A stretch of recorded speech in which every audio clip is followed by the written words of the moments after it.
to say that I'm very honored and I'm pleased to be chosen as moderator. It's my first time as a moderator, so I'm very excited about. I want to say thank you to Lucy and Gemma to chosen me as moderator of this exciting panel. So what I would like to start, first of all, is with the introduction of our great panelists. So we'll start with Richard. Richard Barajas is a general manager at ClickTrips.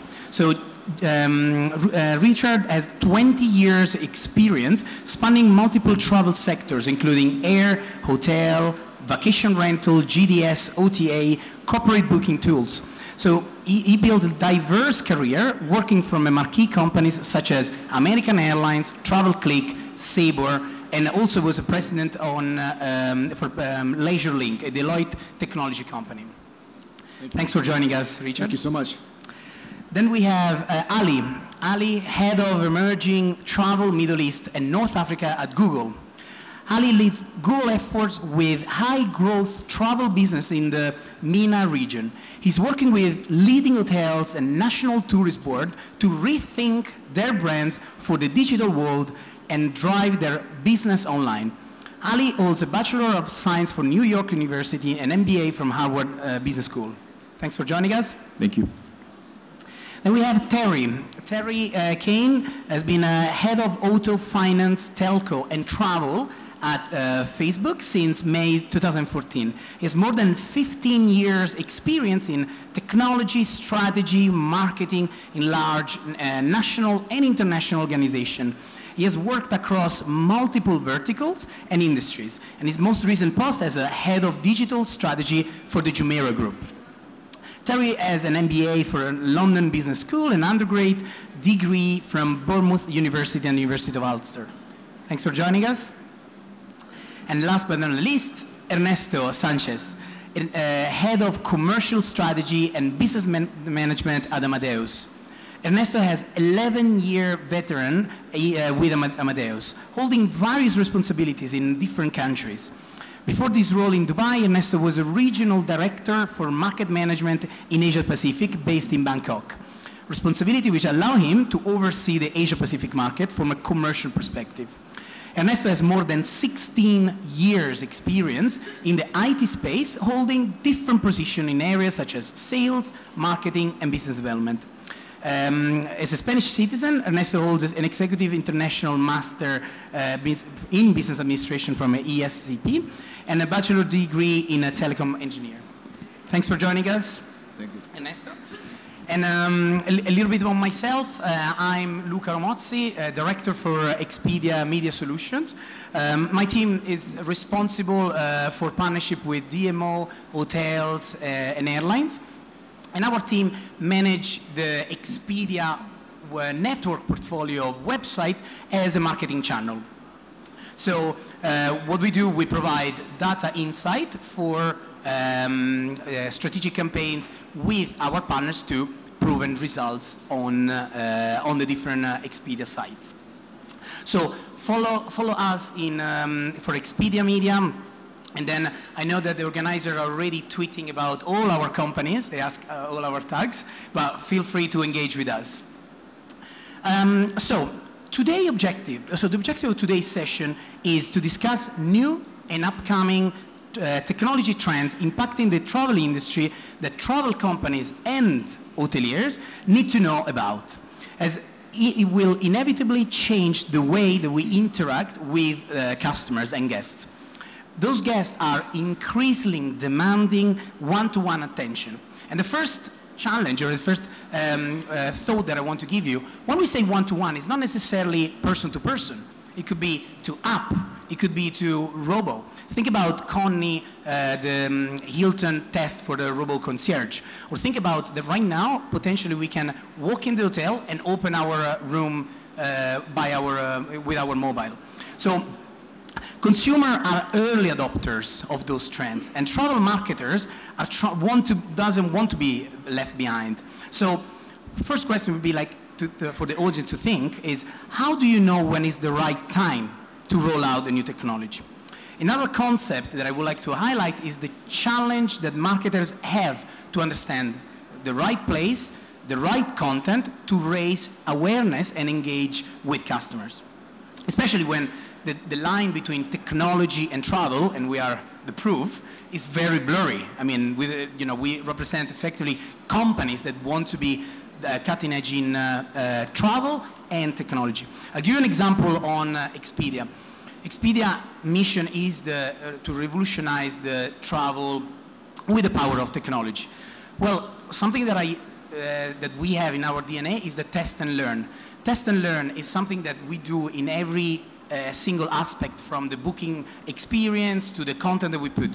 Why is so important with travel? And then I will be really interested to know more about all our companies. Why is important test and learn? Because even if we are such a big or new technology company, we need to adapt to the changes. And the philosophy of test and learn put ourselves in the right path to be ready for the change. So as marketers, you need to find new ways to look at those opportunities, understand customer behavior, and the new technology will give innovative experience. They build the interest to your company, and they can gain loyalty from your customer, potential new customer and existing. So that's why we put all our finest expert in the panel, because we want to know how they are looking to the future with those new technology. And let me start with the first question that I guess and hope that everyone want to ask. So the first question will be, what new trends are seeing you today that you are the most excited about? Shall we start with Ernesto? Well, there are so many trends out there that it's like being in a forest, right? It's really difficult to see which ones are relevant and which ones are the low-hanging fruits. From the Amadeus point of view, obviously, technology is an enabler for this kind of trends. But there are some other trends as well that are not based in technology as well. So from the technological point of view, probably a few of them which are very relevant is Internet of Things. I think that you are all fully aware, right? So any kind of device that can be switched on or switched off can be connected. There is a challenge with that, because if you think about the billions or trillions of devices that will be connected out there in just a few years' time, how they will communicate and how they will make the whole trip experience relevant to the traveler as well, okay? That's one of them. The second probably could be about virtual reality. Probably you are aware of all the different, all the noise that especially all the smartphone manufacturers are doing now with virtual reality, right?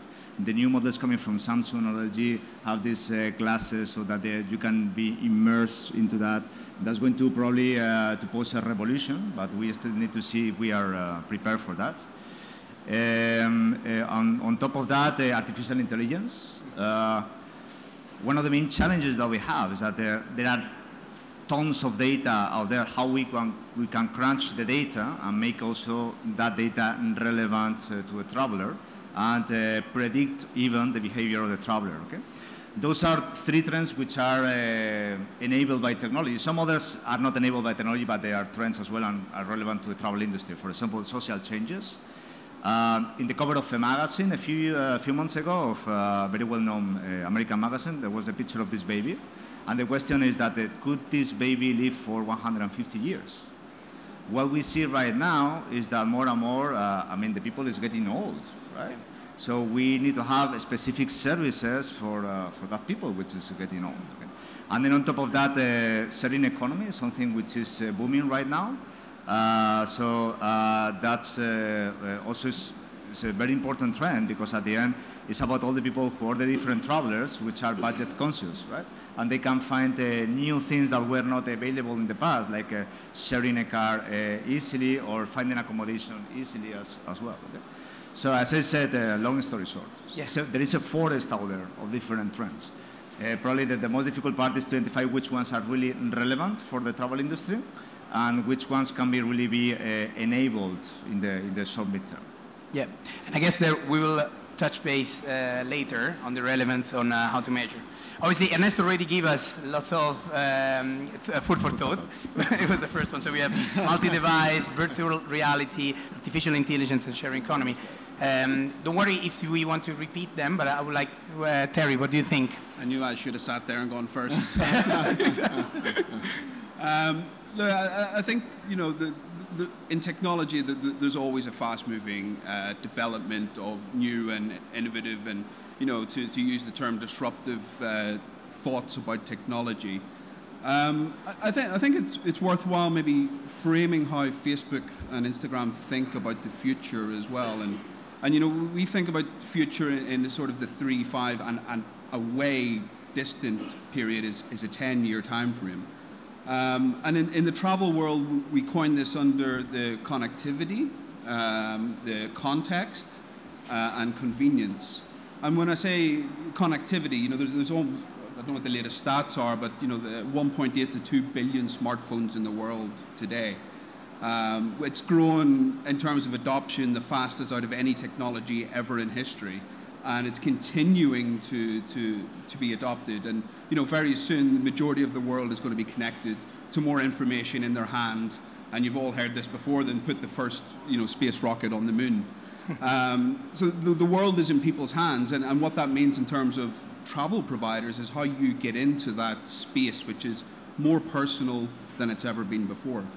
So 1.82 billion people plus, and growing in a you know, super fast trajectory in terms of connectivity to smartphone devices. In terms of the Facebook world, we've 1.56 approximately billion people on Facebook every month, and 1 billion people come back every single day.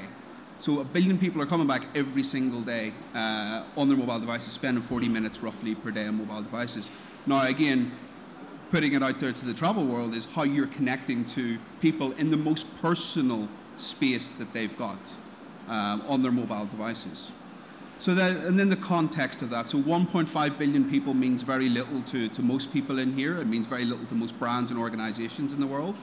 But what is absolutely relevant is the 300,000 people that live outside of LAX, that travel internationally more than 4 times per year, that are mothers of children under 13 years old. Suddenly you have a Saatchi love heart moment, and you can apply your brands, whether it be hotels, whether it be airlines, or whether it be DMCs even, to that piece of data and that piece of information. So suddenly a mother of 3 that lives outside of LAX, there's 2 daily flights from Emirates and Etihad and Qatar, etc., regularly from LAX. There are potentials for this market. Are you going to be able to attract them with a conversation that means something to a mother of children under 13 years old? And suddenly you have context. Is your communication to them in context? The days of mass marketing, I think, are far gone. And then the convenience, and definitely a future trend, particularly in the hospitality world, is convenience. So if you go to any, I guess, major city in the world, you'll have an app for every single functionality. You want your dry cleaning done. You want your food delivered. You want your taxi ordered. You want to pick up events, etc. You've got an app for that. Suddenly that income, which is outside of the room stay in the hotel world, is getting eaten away. You can order a pizza to your room in a hotel rather than order it from the hotel kitchen itself. And we're seeing this proliferation of convenience just, again, continuing to develop. So the app world, the app economy is still exceptionally strong, and particularly in the travel world is eating away at this additional income. And then finally is personalization. So the personalization of communications. We've gone the era of mass media. We've gone the era of digital mass media, if you will. We've come to the phone era, and suddenly this phone, this most personal device, you want the personal experience. The Uber is a great example of this. It's a personal experience. It's your one-to-one personal chauffeur. How are now technology and travel companies adapting to this personal experience? And we recently ran F8, which is our tech conference in San Francisco last week, where we announced the opening up of the Messenger platform. So you have over 1 billion people on Messenger who want this one-to-one personal experience. And we just recently launched with KLM. Book your flight, check in online, check in, get your boarding pass, upgrade, etc., all through Messenger. You don't need to jump through apps. You don't need to jump through websites. You can do it exactly on Messenger. That's a personal space for people, have one-to-one relationships. Thank you, Terry. So be connected, have a context, and make sure that it's also personalized on who you're talking about. Ali, tell us. So this becomes more and more difficult as you move to the left. So the smartest person in this room will be this gentleman over here. But thanks so much for some of the thoughts, and I guess beginning to frame it. Can everyone hear me up until the back? Can someone raise their hands? Okay, great, thank you. I generally don't get told that I'm not loud enough, but let me make sure that you can hear me. Okay, I think there's a couple of themes that you will hear that run across pretty much everything that people will talk about today, right? Mobile, virtual reality, we'll get into the details and the nuance of that in the coming moments. But I think there's for me personally, one of the most interesting things is about how you as brands connect all of these dots together, right? If you talk about personalization, or if you talk about virtual reality, if you talk about mobile, one of the challenges that brands have, and we talk a lot to brands, is to say, hey, how does all of this fit together in a concerted whole for me as a brand? Right? What am I able to use? As users, I think you understand quite a bit what using a specific app or a specific solution or a specific technology means for you. But as brands, I think there's often a struggle to say which one is actually the trend that's here to stay, and which is a trend that is a flash in the pan and it will go away in a few years. For me, there are 2 or 3 things that stand out quite a bit from a travel perspective. Obviously, and this is where I'll put my Google hat on, we've done for the better part of the last decade or so, using technology to inform decision making, right? So surfacing the right content for you, but surfacing the right content for you at the moment that matters to you, right? So when you are looking to book, when you are looking to buy, when you are in market, surfacing content that is relevant to you at that moment. So that's seen a major shift from the blue links that we used to have. And from a travel perspective, you've all experienced hotel ads and flight search, which make it even easier. At the ITB a few months ago, we launched Google Destinations, which from a user perspective, and it's important to understand from a user perspective what it means. When we talk about travel moments that matter, we did some research that showed that for a typical decision, and in this case it was research on someone trying to make a decision to go to Disney for a vacation. And we mapped the moments, right? So these moments include going on your desktop, going on your mobile, going on your app, going on other apps, etc. There are over 470 moments over a period of 5 months, and they do not end. Even over that 5-month period, they do not end. When it's buying a pizza, they're like 2 moments. It's very quick, it happens very, very quickly, but travel is a long-term decision cycle, right? So part of the challenge is how do you take out the noise, and how do you sort out all of these various sources that are out there and make it easier for people to self-select and empower the customer to make a travel decision quicker. So this whole idea of how do you make sense of all of the noise around you, I think is a pretty critical part of what we're going to see more and more. And I think we're going to touch on personalized travel, et cetera, through the course of the discussion. I think virtual reality is really, really, really, that's 3 reallys, powerful.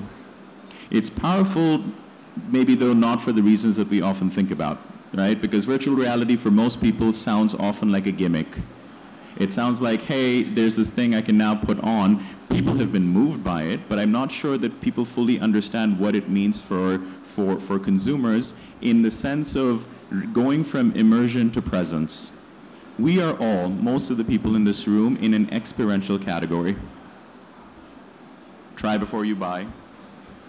Virtual reality allows you to do that, but as a technology, if you compare it to the major trends over the last 20 years, we are probably, if you guys remember the brick phones of mobiles, right? How many people remember that? Most people I see here, will remember that. So if you think about that big brick phone, in terms of virtual reality, that's where we are. But we all know how quick it took to get from that brick phone to what you guys have in your pockets today, right? Less than 10 years, 10, 12 years. So if you think about what is possible on virtual reality today, do not judge that technology by where it is today. You have to really think about what it can do in the future, and we'll get into that again. I don't want to give away too much right now. We'll get into that in a few moments. And then I think a third piece of it is something that, taking my Google hat off, is bringing the humans back. So there's this huge movement, right? Over the last 5 to 10 years, it's been all about technology. How can technology make it easier for you to connect on a mass scale? But I think if we're honest, technology has also distracted us. So now there's a new breed of startups that is beginning to come that is bringing back humans in the travel decision cycle, which looks, if you think about it, pretty crazy. How do you scale that? How do you scale that? But most people, so Lola is one of the startups that's coming out from the ex-founders of Kayak. It's an example where they're using humans to help you make decisions in addition to using technology. For me, when I think about travel tech trends that kind of excite me and I don't know where they're going, that's a really interesting one, because most of the major trends that you should care about are the ones that go against the tide at times. They try to challenge your perceptions of what we all probably in some ways believe, which is technology is the way out of this. I think it's really interesting to see some of these other trends. So those are, 3 examples. Could keep going. I'm going to stop right now. I'll stop you there. But no, it's interesting that you touch the startup world as well as how they can manage the different trends. So many different trends on travel. So Richard, what is your point of view, especially coming from an exciting startup? Yeah, thank you so much, Luca. Yeah, that's my role today. I think my role is to provide some juxtaposition to these very large established organizations that have the ability to be able to span and focus on many different things. Our organization is less than 100 people, and so for us, it's critical that we are able to identify and find opportunities, and that's where we fill that void, and that's kind of the inception of our business. Right now, the trend that's most interesting to us, and it's and Ali touched on it a little bit, is just kind of some of these counterintuitive points. Most specifically, the convergence of online travel agencies and meta search. So now we're starting to see something that we would never have expected, where we're seeing OTAs and supplier sites putting competitors on their site and being able to either drive revenue or boost conversion from those things. Those are things that excite us. It excites us because we see a streamlining of the search cycle. We see that streamlining of the search cycle is increasing the customer satisfaction, and while at the same time they're making the consumer happy, they're also able to drive revenue and add benefit to the different travel sites that are out there. So those are things that we're focused on, that we really are excited about. And as a smaller company, we have to be hyper focused. We don't have the luxury of being able to focus on 100 different things at one time. We really try to focus on what's immediately in front of us, and we focus on execution. Perfect. Now, thank you very much for everyone. I think we have lots of food for thought now. Obviously, if someone in the room think, okay, we can start and adopt all these new trends, well, that's the first step for the success, because everyone needs to. We don't have endless time or endless budget. So actually, my next questions would be, how do you think marketers, or when we decide to invest in a trend, how do we determine the budget allocation to try new platforms? So what would you prioritize? I don't know if anyone wants to start. Obviously, the question is about the budget and the time, and so many different trends that we would like, and we're excited to invest. How do you prioritize? Okay, I will take it. Yeah. I think there is not a rule of thumb. Okay, there is not a generic rule that you can apply for that. It's a very. It depends on so many things at the end. Okay, in the case of Amadeus, for example, on a yearly basis, we are allocating 15% of our revenues to research and development, and we currently have 15,000 employees worldwide. So 5,000 of them are developers. So we are very much into developing and this and that. Going back to your question, I think that we have to go to the beginning, which is probably the consumer behavior, right? Before going into how we allocate the budget and this and that, because we need to size the opportunity, and that for us is very, very important. So what we do is we have several initiatives in our organization. One of them is the End Traveler Trend Observatory. So what we do is we are in observation mode, basically. We need to, I mean, we are a B2B company, but we are really B2B2C. If we don't enter into the C part, we cannot provide the technology to our different providers, right? Which are the travel agencies, airports, airlines, hotels, different providers, etc. And that's essential for us. Actually, in the last 2 years, we have released 4 studies in Middle East about the consumer behavior. Last year, we released a quite interesting one. I don't know if probably you are aware of. It's what we call Future Traveler Tribes 2030. So what we did is that we used our crystal ball in order to try to see what would be the consumer behavior, but based more in the psychology rather than in demographics, in 15 years' time, which is a bit of a challenge, right? To take a look into 15 years' time. And we came with this idea of the 6 traveler tribes that will be out there, okay? If you are interested, I mean, I'm not going to sell the report now. It's free of charge, by the way. But if you're interested, you can go to the amadeus.com website and you can download it, okay? Actually, for example, when we took a look into that report, we were missing one tribe, which was specifically the Muslim travelers. Because I think that they have different requirements than the rest of the travelers. And today, right after this panel, we have a press conference in which we are going to talk about that, by the way. So you are all invited if you want to find out, okay? That's not a commercial. Going back to your question, there is no rule of thumb, and it really depends on the consumer behavior in order to size the opportunity and then allocate the right budget. I think, look, I mean, everyone in the room here is from a very different type of organization, different place in the value chain, different size, different capabilities, etc. So there's not one sweeping answer which is going to answer it for everyone. I think you got to maybe even look back a little in order to look forward and look at the present as well. When I mentioned earlier there's almost 2 billion people connected through a smartphone device.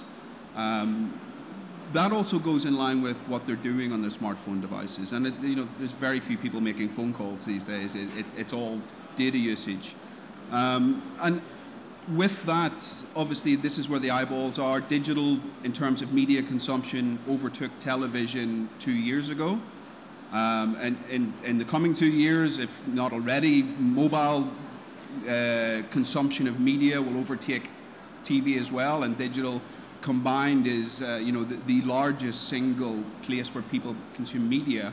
And it's happening not in single blocks of time, it's happening throughout the day. A lot of people are on Facebook right now, or on various different platforms right now, maybe Instagram. They're doing it in different times of day, standing waiting for the lift, driving in Dubai in some occasions as well. I've seen it quite a lot, having lived here for 10 years. But this trend and this shape and this difference in how we're consuming media is not being responded to by organizations. The media spend is still on traditional media landscapes, and that's global, that's not just here. So all eyeballs are on this. All eyeballs are on this in terms of time. All eyeballs are on laptops and iPads in terms of time. But still that media spend is sitting, in television, in print, in outdoors, in stands at ATM, which is probably the biggest return, I have to say that one. But you have to ask the question yourself. I mean, when was the last time whenever you ran a media or creative campaign or a sales campaign for your organization that you turned around and said to your media agency or creative agency, show me what it looks like on this before you show me it anywhere else? Because I can guarantee you most of you probably won't be doing that. It's now a case of show me it on this first before you show it to me anywhere else. I think both of you touched, the consumer journey. I mean, you need to see the consumer where they are. So it's mobile, or as Amadeus saying, well, let's take a step back and see where the consumer. But how do you know when is the right time for the early adopters? How do you see? I was like, wow, that's a trend that is coming up. Like, what could be a suggestion for the audience? I'll try to take that. You've all probably heard the saying attributed to Henry Ford, right? So if I'd asked people what they wanted, it would have been a faster horse. right? So Henry Ford is the one who's credited with creating the first mass-produced vehicle. Now that's a false statement. There's no proof that he ever said it out there, but I think it makes a certain point, which is that you have to suspend disbelief at times. You have to listen to users, right? Now the other part of that story that no one tells you about is that Henry Ford, that thing very much led him to develop the first car.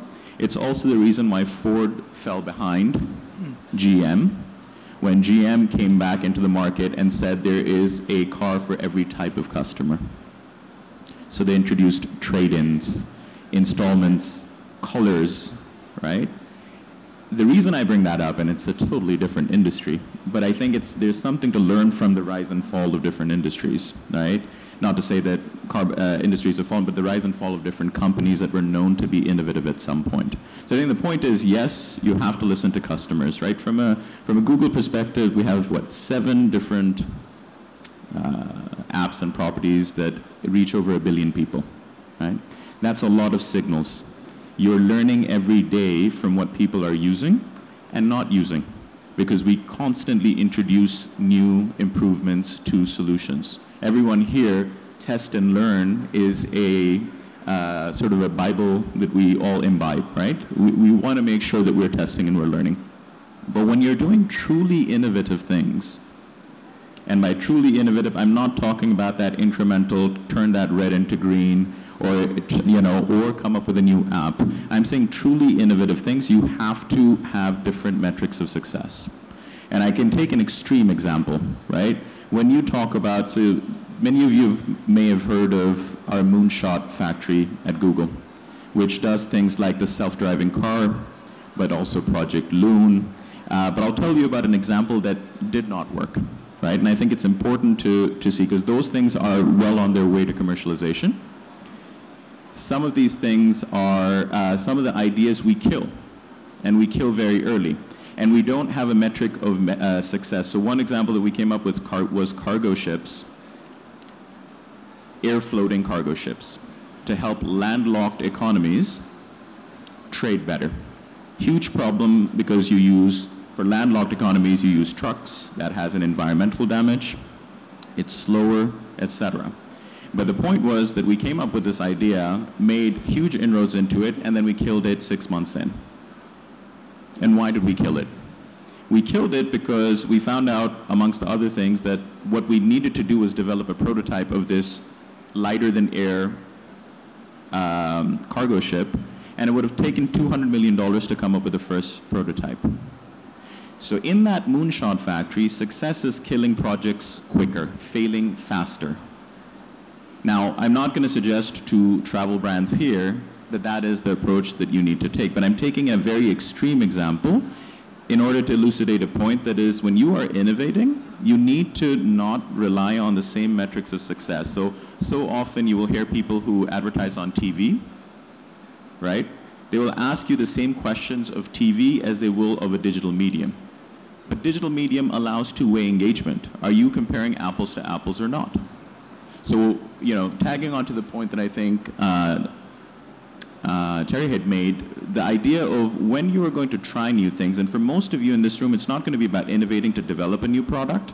It's going to be about testing new platforms to test. Make sure to give yourself some room to think about what are the KPIs of this, and are they one-to-one the same or not. So for us, as we're focused on, again, hyper-focused on our business, and we're trying to establish, it's very tempting as a startup to try and, or not a startup, an early stage company, to try and be very aggressive in your existing channels, to go very deep in your existing channels. But we've been very fortunate to be able to, as we talk to our customers, as we listen to our customers, as we see the data, we've had the opportunity to be able to find parallel businesses that have given us the opportunity to be able to take advantage of existing resources, while at the same time be able to enter new markets. And as Ali was saying, the great thing about that is that we're not taking a huge risk in doing so, and as long as we have the definition of success established early, and then we aggressively push to be able to get to that point of go forward or chalk it up and say it's dead. And that's the key, I think, when you're looking at smaller companies. You have to be decisive, but I think you have to do the legwork on the front end to make sure you understand this is our definition of success. If you kind of poke around the edges, you don't dedicate teams to it, then those types of things can just siphon resources, siphon funds very, very easily. So I think that's the key for us is, being able to make those decisions, and those insights come from talking to our customers. That's when we start to see what are they interested in, where are they going with this, and can we participate in that? And I think also having the discipline to say no. I think it's very tempting, as technology companies, we want to do everything. We think we have the brightest, most capable people, but having the discipline to say no and to stay focused and to be decisive and move quickly and then to be able to execute, go forward or terminate this plan and move on to something else. Yeah. Can I just come in quickly on this one, Richard? It's a very key point, and to give you a little bit of insight into the Facebook culture, we've got something called the hacker culture at Facebook, and hacker is a term that we use about making things better by utilizing different assets of the business. Actually, one of the things that we celebrate most at Facebook are those smallest changes that as engineers or a business we make in the company. So we would have a bigger celebration in the company to somebody changing a small problem on the news feed rather than the purchase or acquisition of a new entity. Because those small changes adding up over time make our product better, it makes it smarter, and it makes it better for our end users. So innovation and acquisition and development, etc., can be the smallest little changes done consistently well, rather than a big purchase or a big change in the overall company direction. Now, very interesting to think that obviously, working in travel tech, you have interesting problem from small one to big ones. I think the good takeaway for the audience is also the fact that you have the example of Google's and saying, well, we try to fail fast, and if something is not working, there's a big project, we need to make sure that if it's not going ahead, we'll stop it. That's big size, but also, for a small company, you need to have clear KPIs. You need to know what you're achieving. And most of the time, sometimes it's revenue. Interesting point from where you spend your money. You have some platform and you have, where you reach consumer, and then you had new technology that is coming more and more into the consumer journey. So where do you allocate your budget? And that's going back to Ernesto. Well, first of all, you need to know the customer journey, and you need to know which tribe or which stage you want to reach. So what I want to, so for the virtual reality or any early adopters. So I want to know maybe one or two comments on how do you on the early adopters, how do you manage those ones? Like I'm very interested to know your view on this initial stage. Sure. I'll take it. So virtual reality, with the three really interesting that I said to you. Well, look, from a Google perspective, we've taken a very definite tact on how we want to approach virtual reality. And I think it's grounded quite a bit in looking at some of the lessons of previous innovations. And innovations never, and if you look at the adoption curves of innovation, there are moments of intense activity, followed by plateaus, followed by immense activity. So they are essentially a series of S-curves. Not to get too technical, but the point being, certain decisions will really accelerate the interest. So in many ways, if you think about virtual reality, it's been talked about for a while, but one major innovation that came up, or one major piece of news that got everyone excited in the beginning, was Oculus, right? The announcement that was made, how it becomes a huge example of what is possible through virtual reality, because for the most part, virtual reality has been talked about since the 60s and 70s, but it was dead until this one founder came up with something that got people very, very excited about virtual reality. But then if you look at the press mentions and the interest, it kind of begins to die down. I think For me, just a quick moment on how Google has thought about this trend is that we need to get people to experience what virtual reality is on their own terms, and it has to be for all. It has to be for all. We don't think that this is something that's limited to people who can afford, right, expensive headsets alone, even though they have a role to play to show you the potential of what's possible. So when 2 years ago we launched Google Cardboard, which is made out of 3 very simple things, part pizza box, part lens, part Velcro, relying on the one thing that pretty much every one of you in this room and a lot of people around the world have in their pocket. What that does is, in the privacy of people's own homes, in the privacy of people's own rooms, people are able to experience what this thing is. And when we announced that you could now connect this to a video platform, which was YouTube last year, where you could upload 360-degree videos and you could experience them in your own time, which is at the DNA, right? Over 1 billion people coming every month to watch videos.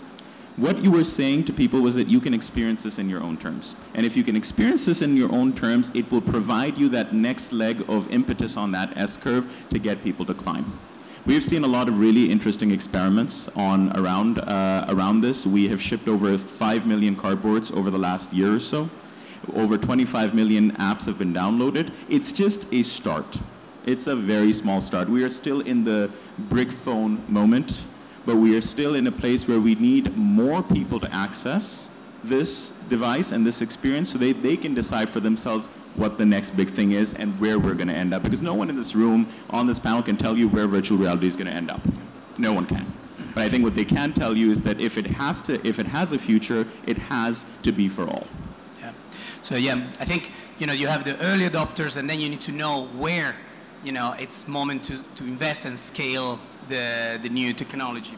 So one last question that then I want to leave some time for questions from the audience is, so what tech trends you were really excited, as we are now, for really hearing lots of those ones.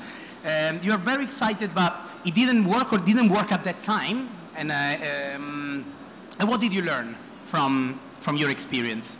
I don't know if anyone... Oh, sure, look at me. I was just...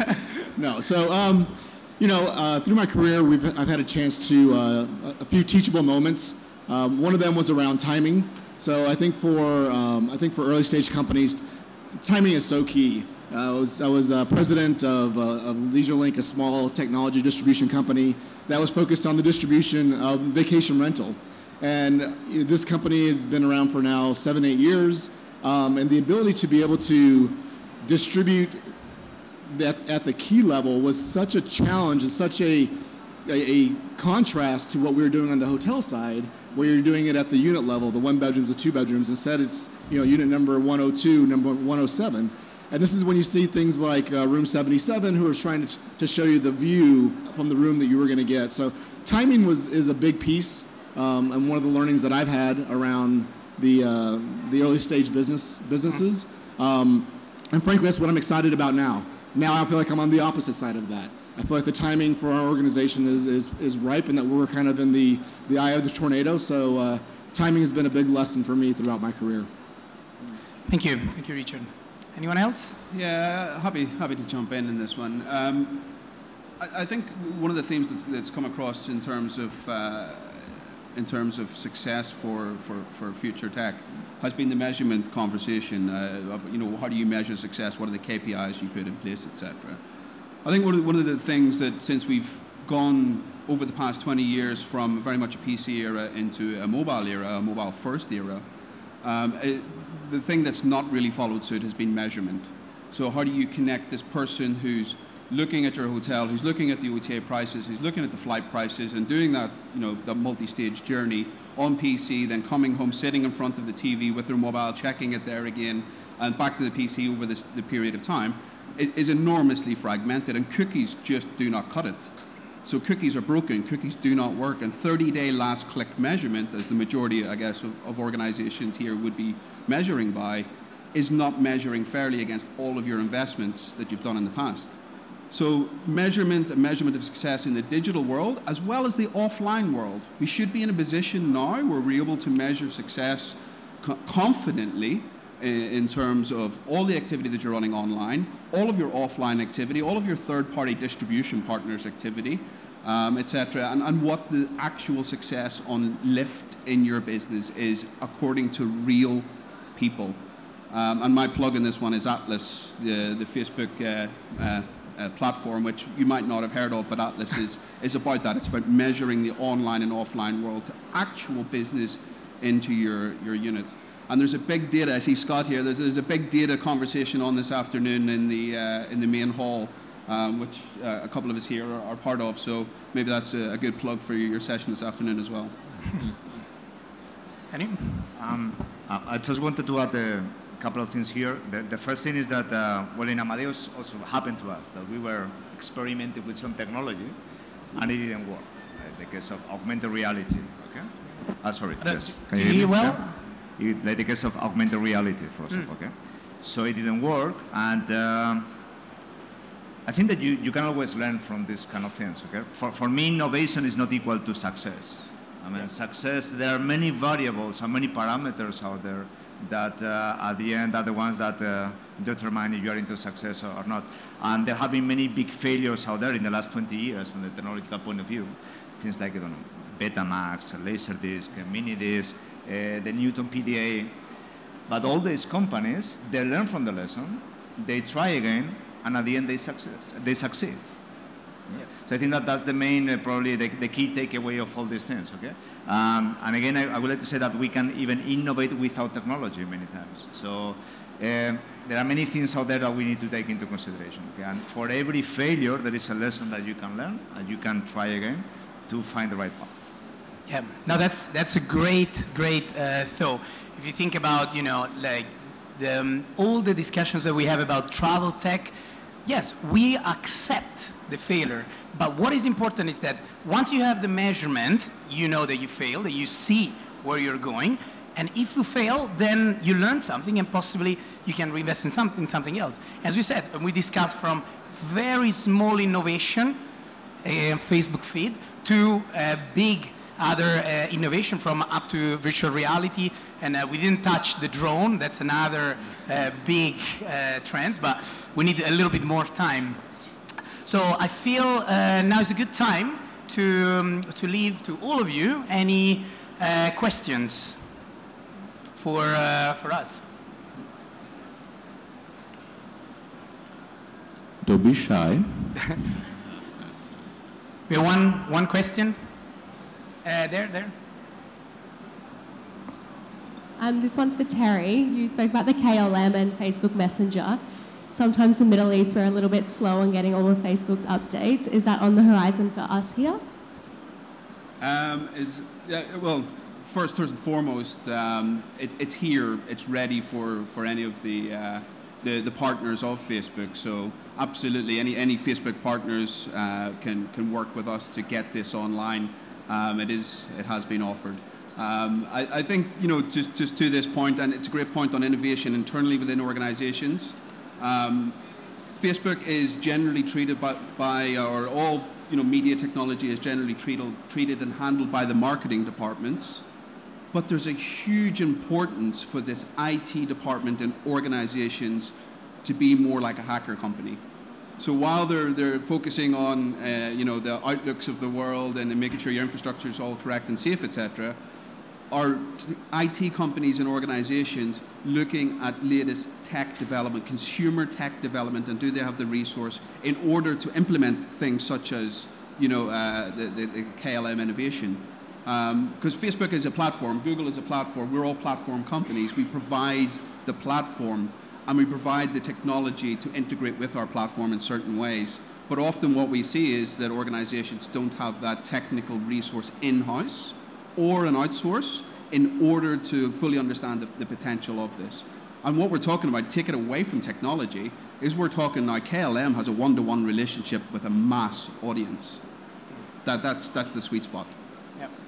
Thank you, Terry. We are here. One question. Does it work? coming, it's coming. Hello, good morning. Anthony from Cloud7 Hotels. What do you think about the hotel apps? Like now every hotel has its own app to do your online check-in, online check-out, open your door, do your open your lights.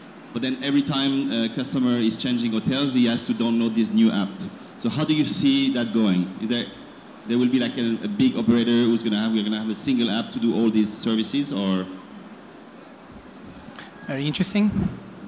Anyone? You go first. I'll follow. Go, Ali. We have these debates all the time. It's a great question. Whether it's the apps will rule the world, whether it will be mWeb, whether you need an app. I think it really depends on your size. It depends on several variables, right? So one, it depends on how huge of a network from a user perspective. I only use 7 or 8 apps, right? So having a single app which is going to serve me maybe twice or thrice in a year, unlikely I'm going to download an app for that. But if you have a large network, right, if you are the Marriott's, SPGs of this world, there's a case to be made where a mobile app becomes useful. I think one of the interesting movements that's happening now is how to adopt many of the benefits of apps into mobile sites, mobile websites.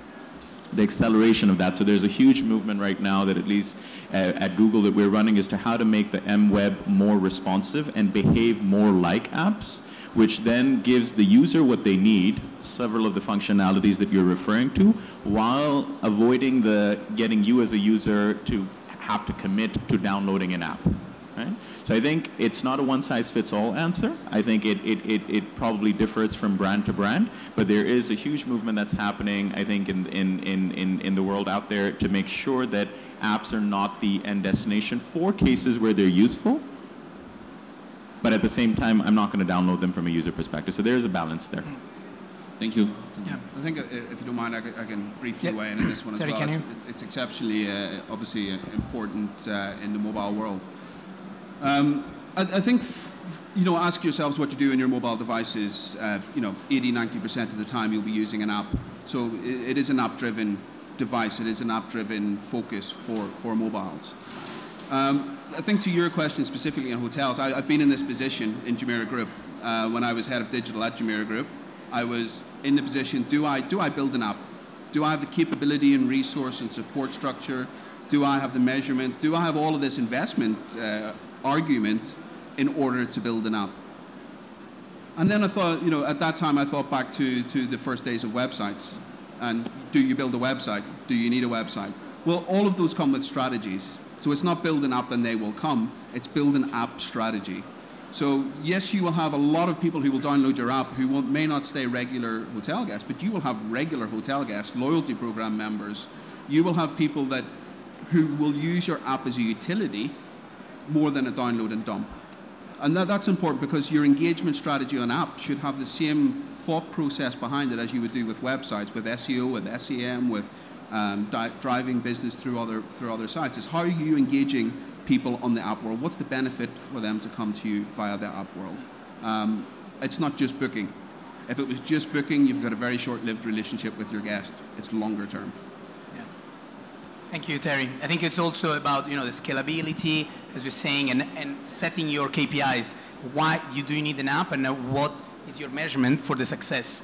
So we have time for just 8 minutes. Last question, maybe 2 if you're quick, but let's start with 1. Anyone? I think you mentioned Ali, right? You mentioned there were like 460 points of somebody researching. Having just gone through researching and going on holiday myself a month ago, and obviously before that, when is the time when AI, which obviously some of you are in, is just going to deliver based on my likes or my profile where I have 2 kids and a wife, etc., just going to deliver curated content so that I don't have to go on meta search, etc. It will just say, this is who you are, you've been here before, this is what you like, etc. This is my suggestion. Right? You don't like that? Okay, here's another one. When will we be there? Look, so this is another plug for a session that we're having later today, where I think this precise topic will be picked up. Just a couple of thoughts from my side on it. I think we're very far advanced with AI. So you've seen some of the work with DeepMind, which Google has been doing in terms of how do you get an app to play one of the most complex, a computer to play one of the most complex games and win against a human. So the intelligence is there. I think the things that stand in the way of it often are all of us, which is a concern around privacy, how much information, am I comfortable sharing with people? I think the technology and the moving pieces are there. The other day I got, there's this new download that you can actually, it's a plug for some startup out there. I don't know these guys, so, but they've developed this download where it can automatically schedule your meetings for you. So all you do is you CC this particular email address, and it uses AI to automatically figure out what your preferences are, when you like to take meetings, and sends out a confirmation to the other side. So I would say the technology, we're not very far away, but I think from a user perspective, there are some serious concerns and challenges that all of us have. And again, not to go too far, but this is a great plug for the session because there was some research that the guys at YouGov conducted around this, specifically focused on MENA. And I guess we'll touch on this in a few hours. That's an invite. So I think, I mean, we have 5 minutes. If we have any other questions, more than welcome to take it. Or